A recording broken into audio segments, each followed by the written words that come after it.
fact, what we have been focusing on is not the part of the iceberg that emerges.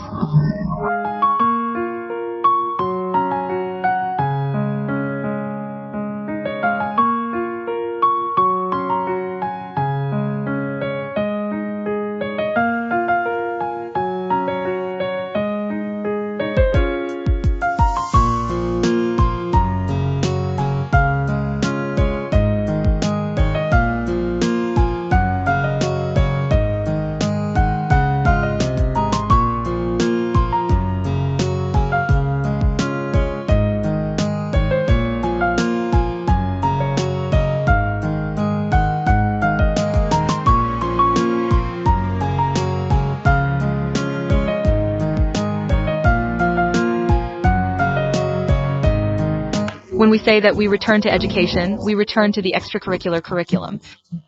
It has two main characteristics: expansiveness, which may be some of the things that we offer to younger children; tentative experience courses.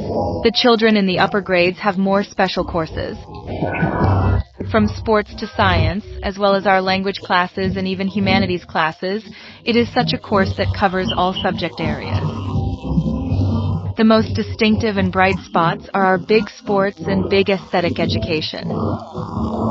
In these two types of classes, we have provided more than 10 courses for children, and we have not been paying attention to the part of the iceberg that is exposed. We still believe that the part under the iceberg is supported by the above.